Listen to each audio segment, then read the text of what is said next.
Hello everyone. In previous lecture we discussed about the extraction of metal and that process is known as metallurgy. So we all discussed about the metallurgy process. So today we will discuss a review, or we can say that a flow chart on the basis of metallurgy, and after that we will discuss the next topic, that is corrosion of metals. So let's start with the flow chart.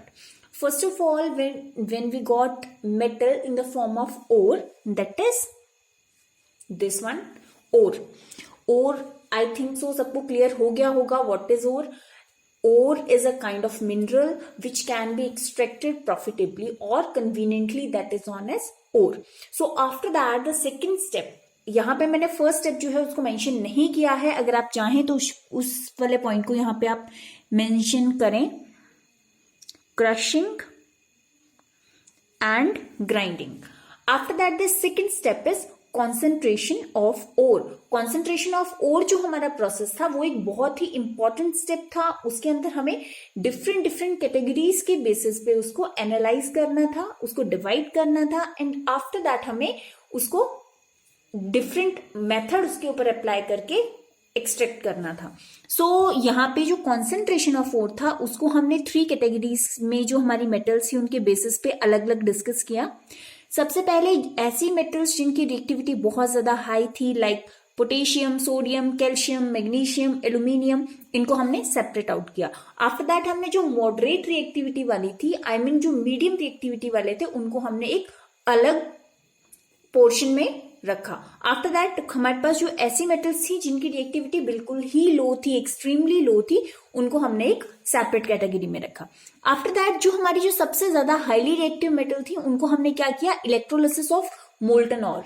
जो हमारे पास और है उसको हमने melt किया, उसको molten form में convert किया. मोल्टन फॉर्म में कन्वर्ट करने के बाद हमने उसमें से इलेक्ट्रिसिटी पास की और अल्टीमेटली हमारे पास क्या आ गया, प्योर मेटल. यहाँ पे मेटल की प्योरिफिकेशन की कोई जरूरत नहीं है, बिकॉज यहाँ पे जो हमें मेटल ऑब्टेन्ड होती है that is pure in the form, वो बिल्कुल प्योर होगी. अगर हम बात करते हैं मेटल्स ऑफ मीडियम रिएक्टिविटी, यहाँ पे हमारे पास जो पर्टिकुलर मेटल्स हैं उनके लिए जो उनके ओर थे उनके अंदर 2 टाइप्स की जो इम्प्योरिटीज थी वो प्रेजेंट हो सकती थी, carbonate ore and sulphide ore. Carbonate ore means यहाँ पे इसके साथ हमारी जो मेटल है उसके साथ कार्बोनेट प्रेजेंट है एज एन इम्प्योरिटी, और अगर हम बात करें सल्फाइड ओर की, वहां पे एज एन इम्प्योरिटी हमारे पास सल्फर प्रेजेंट है. सो जो कार्बोनेट ओर था उसके लिए हमने अप्लाई किया कैल्सिनेशन, और जो सल्फाइड ओर था उसके लिए हमने अप्लाई किया रोस्टिंग. ये दोनों प्रोसेस हम बहुत अच्छे से डिस्कस कर चुके हैं. आफ्टर दैट हमने क्या किया, इन दोनों प्रोसेस को अप्लाई करके अल्टीमेटली जो हमारे पास ऑब्टेन्ड हुआ that is metal oxide. Clear. Metal oxide के बाद हमने उसको रिड्यूस किया, उसमें रिडक्शन किया, और रिडक्शन करके हमारे पास क्या बन गया, मेटल.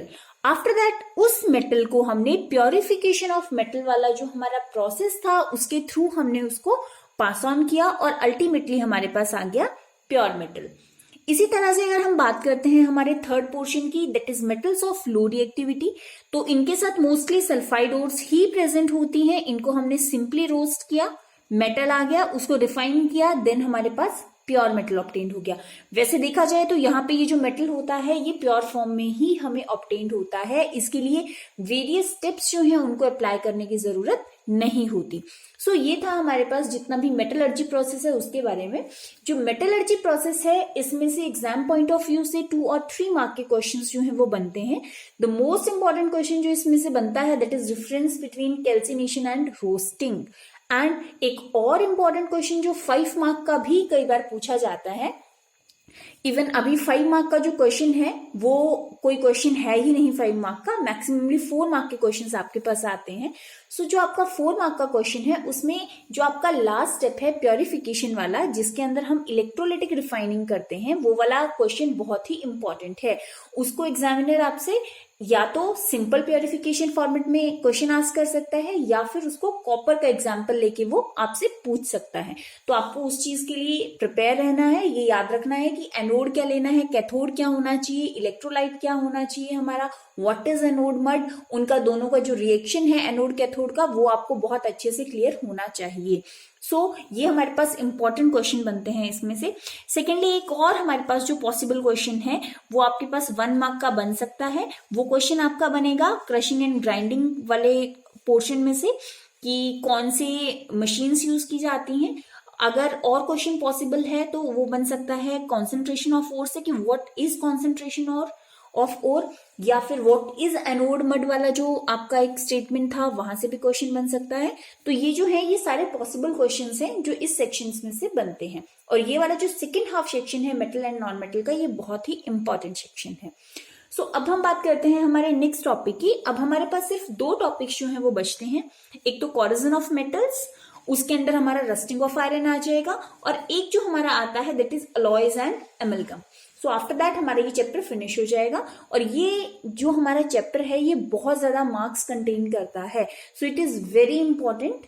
जैसे कि मैंने आपको जब ये चैप्टर स्टार्ट किया था उस टाइम भी आपको क्लियर किया था। अब हम स्टार्ट करते हैं कॉरोजन ऑफ मेटल से। कॉरोजन ऑफ मेटल्स, ये जो टॉपिक है इसको हम फर्स्ट चैप्टर में भी एक बार कवर कर चुके हैं। What is corrosion of metal? बहुत सारे बच्चे कॉरोजन और रस्टिंग दोनों को सेम कॉन्सेप्ट समझते हैं, but both are different. Corrosion का मतलब है किसी भी मेटल सरफेस का ड्यू टू पर्टिकुलर कंडीशंस उसका डिस्ट्रॉय हो जाना, किसी भी मेटल का। लेकिन अगर हम रस्टिंग टर्म की बात करें, rusting term only use for the iron, वो सिर्फ आयरन के लिए ही यूज होता है। अगर हम बात करते हैं कॉरोजन ऑफ मेटल्स की, it is the process of eating up of a metal as a result of its reaction with air और वाटर सराउंडिंग इट। कोई भी पर्टिकुलर मेटल है उसका जो सरफेस है वो डिस्ट्रॉय जब होना शुरू हो जाता है due to the presence of air and moisture present surrounding it. उसके आसपास में जो ऑक्सीजन है, जो एयर है और जो वाटर मॉइस्चर है, उसकी वजह से उसका सरफेस डिस्ट्रॉय होता है। उसको हम क्या बोलेंगे? Corrosion of metal. Corrosion of metal जो है वो बहुत ही एक जिसको हम बोलते हैं बहुत बड़ा ड्रॉबैक भी है और हमारे लिए एडवांटेज भी है। ये सारी चीजें हम अभी आगे डिस्कस करेंगे कि ये कैसे एडवांटेज है और कैसे ये हमारे लिए हार्मफुल है। नॉर्मली हार्मफुल तो है, ये हम सबको पता है। इसी तरह से अगर हम बात करते हैं रस्टिंग ऑफ आयरन, जैसा कि हमने अभी डिस्कस किया rusting of iron. Rusting of iron is a same phenomena, same as the corrosion of metal. Corrosion of metal में हम किसी भी पर्टिकुलर मेटल की बात करते हैं और रस्टिंग ऑफ आयरन में हम प्रॉपर एक रस्टिंग जो है टर्म यूज करते हैं आयरन के लिए। अगर इसकी हम डेफिनेशन की बात करें, when iron expose to moisture and gets covered with a brown flaky substance called rust.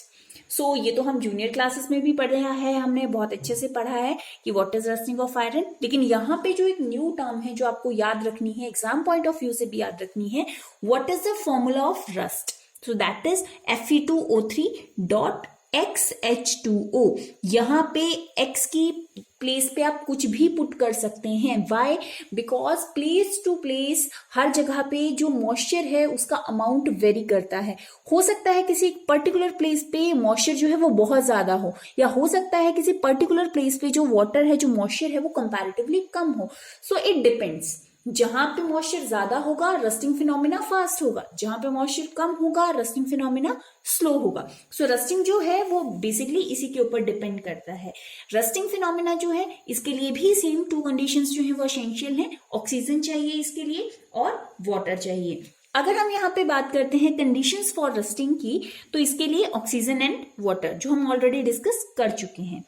अब हमारे पास कॉन्सेप्ट आता है कि फैक्टर्स, ऐसे कौन कौन से फैक्टर्स हैं जिनकी वजह से रस्टिंग फिनोमिना जो है वो अफेक्ट होता है। सबसे पहला और जो मोस्ट इंपॉर्टेंट पॉइंट है that is about impurities.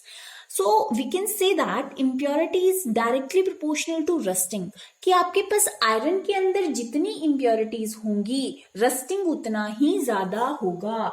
The presence of impurities in the metals speed up the rusting process. We can say that pure iron does not rust. अगर हम 100% प्योर आयरन की बात करते हैं वो कभी भी रस्ट नहीं होगा, उस पे रस्टिंग फिनोमेना कभी भी होगा ही नहीं।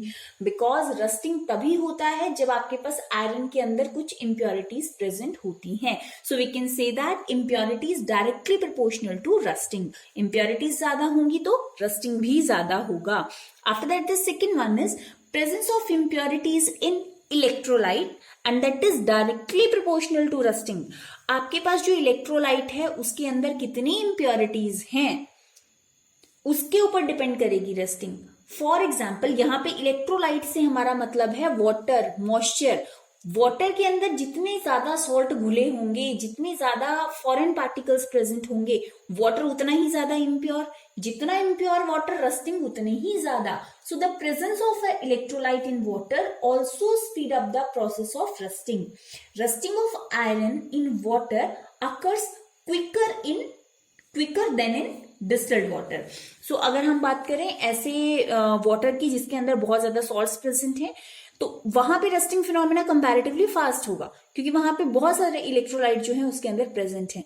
लेकिन अगर मैं बात करूं डिस्टिल्ड वाटर की तो फिनोमेना बहुत ही स्लो होगा, या हम ये कह सकते हैं कि दैट इज नेग्लिजिबल, क्योंकि डिस्टिल्ड वाटर के अंदर इम्प्योरिटीज प्रेजेंट नहीं होती, उसके अंदर आयंस प्रेजेंट नहीं है. सो अगर आयन प्रेजेंट नहीं है दैट मीन्स वो इलेक्ट्रोलाइट नहीं है. इलेक्ट्रोलाइट नहीं है तो दैट मीन्स रस्टिंग फिनोमेना जो है वो ऑटोमेटिकली वहां पे परफॉर्म नहीं हो पाएगा. सो ये हमारे पास थे कुछ फैक्टर्स जिनके ऊपर रस्टिंग फिनोमेना जो है वो डिपेंड करता है. एक बात आपको हमेशा याद रखनी है कि जो कोरोजन है वो आयरन पे भी होता है, उसको हम रस्टिंग बोलते हैं, लेकिन कोरोजन जो है वो कॉपर पे भी होता है. और जब कॉपर पे कोरोजन होता है तो एक ग्रीन कलर की कोटिंग जो है वो कॉपर के ऊपर आ जाती है. सिमिलरली अगर मैं बात करूं सिल्वर की, सिल्वर पे भी कोरोजन होता है और सिल्वर के जितने भी ऑर्नामेंट्स हैं या सिल्वर की जितना भी आपके पास जितने भी आइटम्स हैं उन सबके ऊपर ब्लैक कलर की कोटिंग आ जाती है. तो इन दोनों का जो फिनोमेना है, इन दोनों का जो फॉर्मूला है वो हम आगे डिस्कस करते हैं. अब इसके बाद हम बात करते हैं कि हाउ टू प्रिवेंट रस्टिंग. हम रस्टिंग को प्रिवेंट कैसे कर सकते हैं. सो रस्टिंग फिनोमेना जो है इसकी प्रिवेंशन के लिए जो हमारा फर्स्ट प्रिकॉशन है that is coating the metal surface with a thin layer of paint, varnish और ग्रीस. हम इसके ऊपर पेंट कर सकते हैं, ऑयलिंग कर सकते हैं, ग्रीजिंग कर सकते हैं और इस फिनोमेना से हमारा जो मेटल है वो प्रोटेक्ट हो जाएगा. After that second one, iron is protected from rusting by coating it with a thin layer of another metal which is more reactive than iron. Iron से ज्यादा रिएक्टिव मेटल की आप लेयर अगर उसके ऊपर लगा देंगे, आयरन ऑब्जेक्ट के ऊपर लगा देंगे, तो वो जो मेटल का लेयर है वो डिस्ट्रॉय हो जाएगा, लेकिन नीचे वाला जो मेटल है आपका जो आयरन है वो सेफ रहेगा. सो ये एक हमारे पास मेथड है. यहाँ पे हम एल्यूमिनियम मोस्टली यूज करते हैं जिसको हम गैल्वेनाइजेशन प्रोसेस भी बोलते हैं. After that, the next one is by alloying. alloying का मतलब क्या है, ये टर्म हम नेक्स्ट टॉपिक में बहुत अच्छे से डिटेल में डिस्कस करेंगे, लेकिन अभी आप सिर्फ इतना याद रखिए कि alloying का मतलब है एक मेटल, जैसे फॉर एग्जांपल आयरन है, उसके अंदर कुछ ऐसा आप मिक्स कर दें, कोई ऐसी मेटल नॉन मेटल मिक्स कर दें जिससे कि वो रस्ट प्रूफ बन जाए, that is known as alloying. So आप अलॉइंग से भी अपनी मेटल को प्रोटेक्ट कर सकते हैं. And last one, to decrease rusting of iron certain anti rust solution are used. अब ये एंटी रस्ट सोल्यूशन क्या है? For example solution of alkaline phosphate.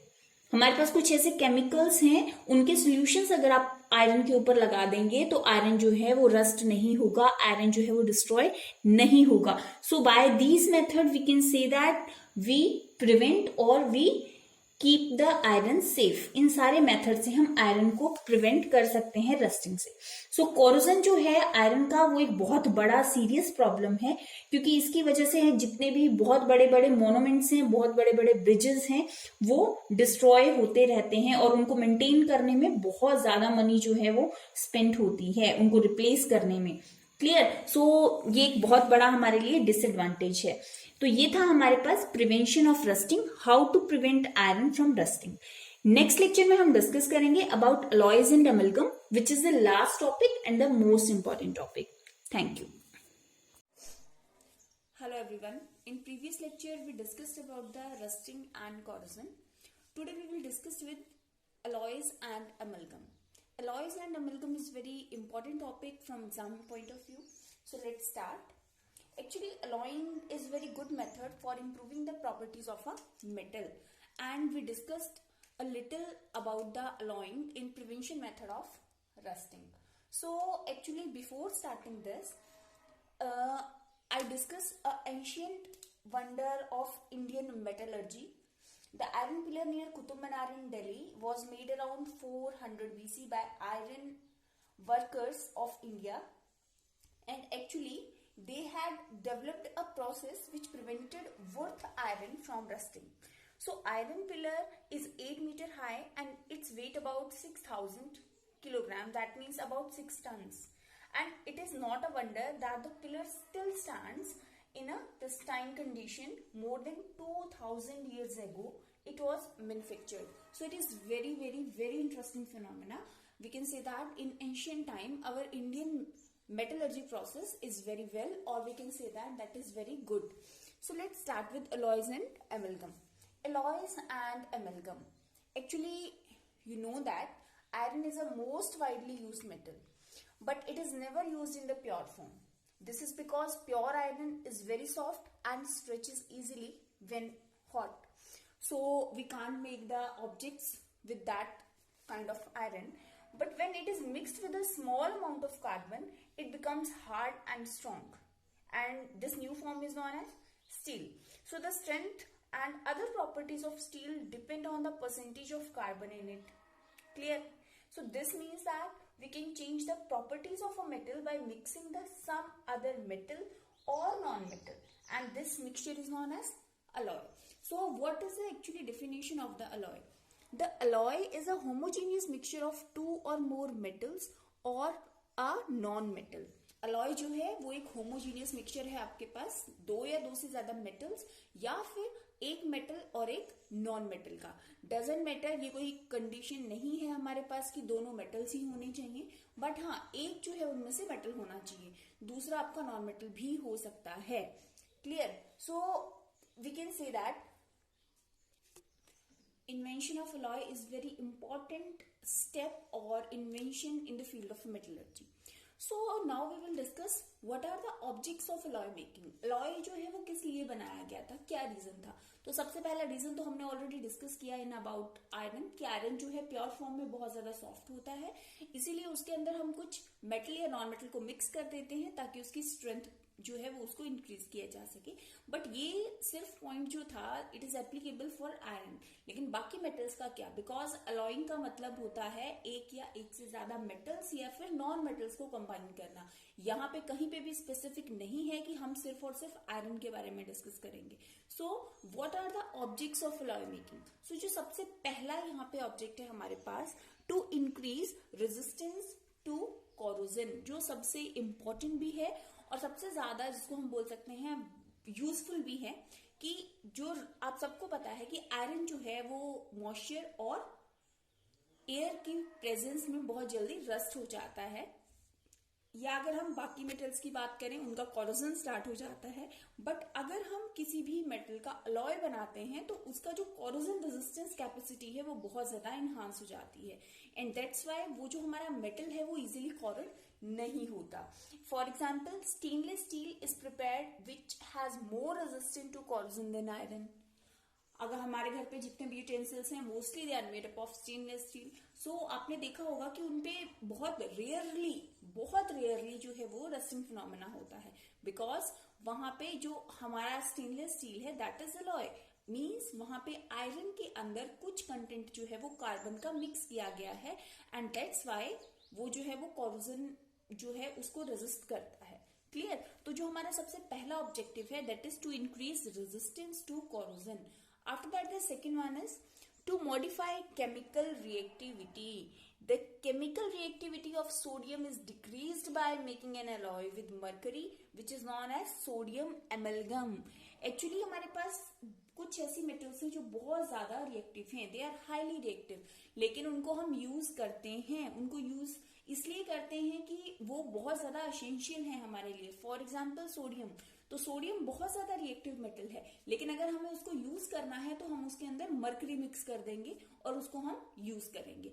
तो इस तरह से हम किसी भी मेटल जो बहुत ज्यादा रिएक्टिव है उसकी केमिकल रिएक्टिविटी को कम कर सकते हैं. या हम ऐसा भी कर सकते हैं कि अगर किसी की केमिकल रिएक्टिविटी बहुत ज्यादा लो है तो हम उसको अपनी मर्जी से थोड़ा बहुत शिफ्ट कर सकते हैं. फॉर एग्जाम्पल गोल्ड है, सिल्वर है, दे आर लीस्ट रिएक्टिव, तो इनके अगर हम अलॉयज बनाते हैं तो उनकी रिएक्टिविटी को हम चाहें तो थोड़ा सा शिफ्ट कर सकते हैं. क्लियर? अब हम बात करते हैं थर्ड हमारा जो ऑब्जेक्ट है, that is to increase the hardness. बहुत सारी हमारे पास ऐसी मेटल्स हैं, they are soft in nature, so improving their hardness we can make alloy.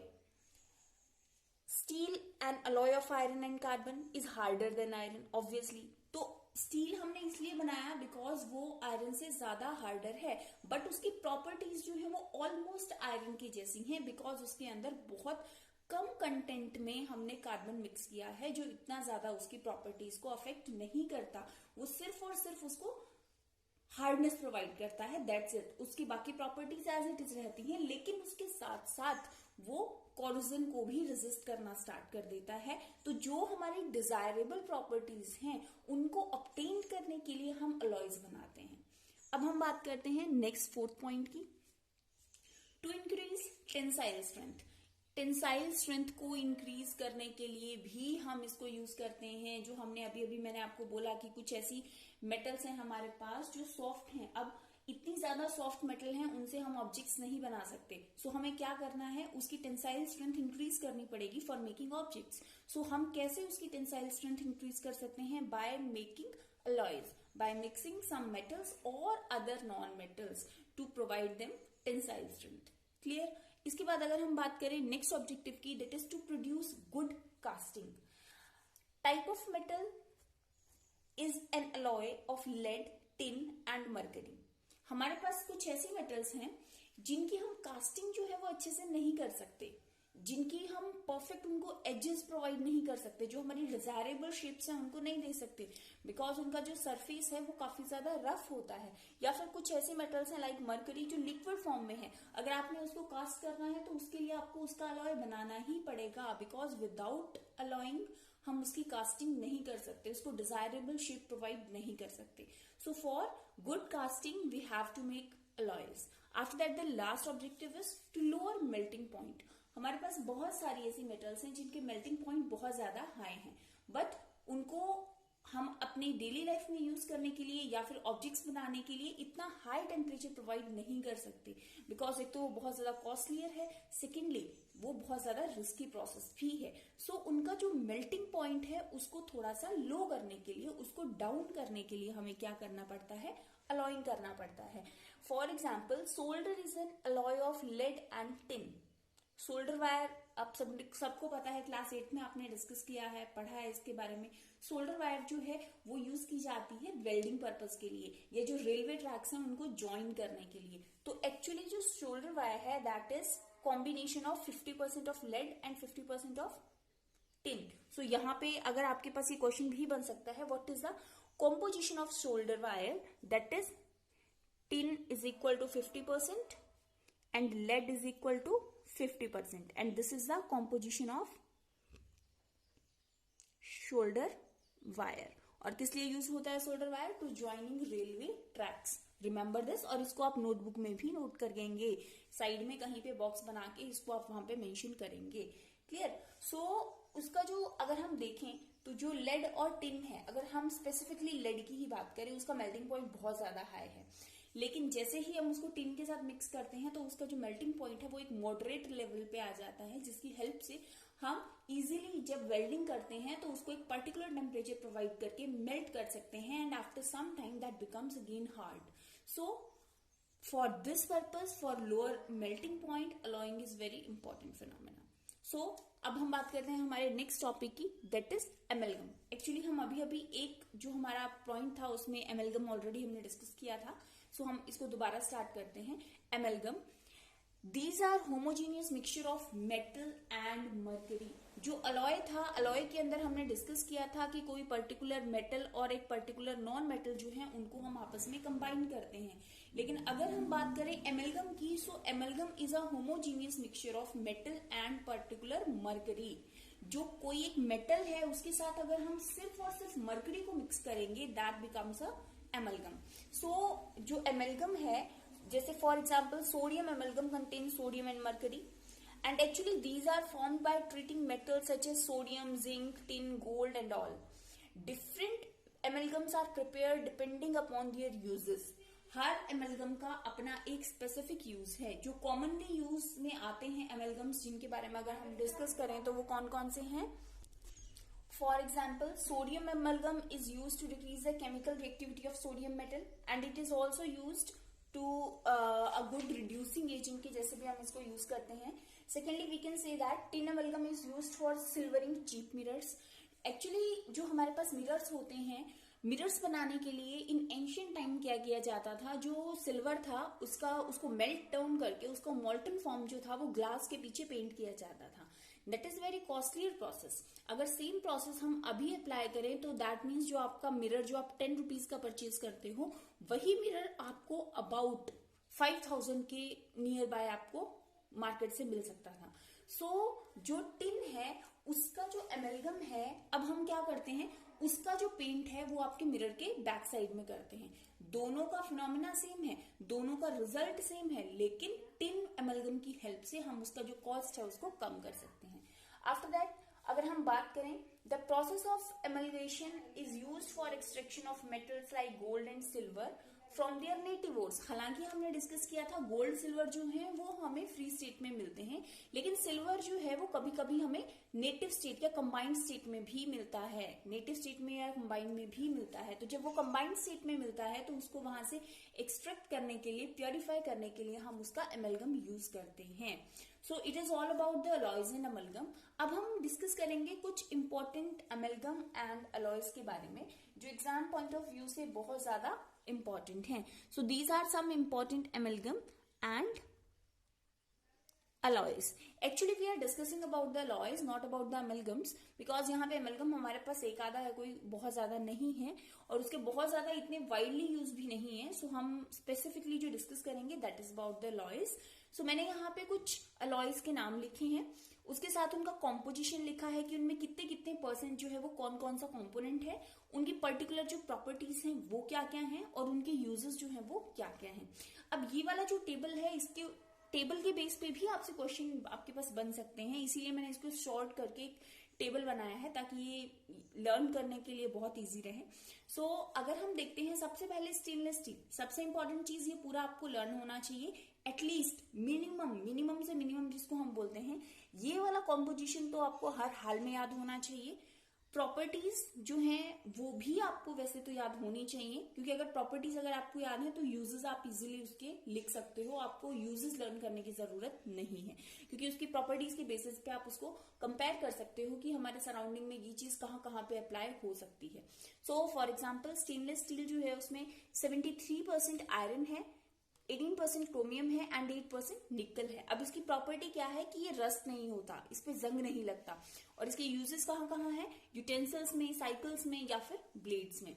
After that अगर हम बात करें निकल स्टील की, निकल स्टील का कॉम्पोजिशन है 96 to 98% आयरन एंड निकल है इसमें 2 to 4%. और इसकी प्रॉपर्टी है ये हार्ड है, इलास्टिक है और रस्ट प्रूफ है. और इससे क्या बनता है, केबल बनती है, एरोप्लेन के पार्ट्स बनते हैं और गियर्स वगैरह बनते हैं.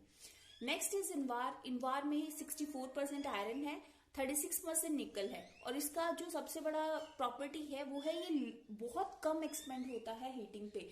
आप सबको पता है कि जो मेटल्स हैं जब उनको हीट करते हैं तो वो एक्सपेंड हो जाते हैं. सो अगर हम बात करें इनवार की तो ये एक्सपेंड नहीं होता जब आप इसको हीट करते हैं. क्लियर. तो इसका स्पेशली यूज किया जाता है जितने भी आपके मेजरिंग इंस्ट्रूमेंट्स हैं. अब फॉर एग्जांपल क्लॉक का पेंडुलम है, अगर मान लो गर्मियों के टाइम में क्या हुआ, वो एक्सपेंड हुआ. अगर वो एक्सपेंड हुआ दैट मीन्स जो आपका टाइम है वो भी चेंज होगा. अगर ऑब्वियस है उसका वेट ज्यादा हुआ तो उसका टाइम भी चेंज होगा, और टाइम चेंज होगा तो दैट मीन्स उसका जो आपका क्लॉक है उसका पूरा प्रोसेस ही चेंज हो जाएगा. सो दैट मीन्स जो आपके स्टेनलेस आपका इनवार है उससे आपके क्लॉक के पेंडुलम्स एंड ऑल भी बनाए जाते हैं. इसके अलावा बहुत सारे मेजरिंग इंस्ट्रूमेंट्स हैं जो इससे बनाए जाते हैं, बिकॉज ये बहुत ज्यादा एक्यूरेट होते हैं. और ये एक्चुअली इसलिए एक्यूरेट होते हैं क्योंकि ये हीटिंग पे एक्सपेंड नहीं होते. सिमिलरली यहाँ पे हमारे पास मैंने सबके यूजेस और उनके कॉम्पोजिशन यहाँ पे मेंशन किए हैं. सो आप ये टेबल अच्छे से लर्न भी करना है और नोटबुक में भी कंप्लीट करना है. और ये था हमारे चैप्टर का लास्ट. अब नेक्स्ट लेक्चर से हम डिस्कस करेंगे इस चैप्टर की जो एक्सरसाइज है उसके बारे में, and after that activities. Thank you.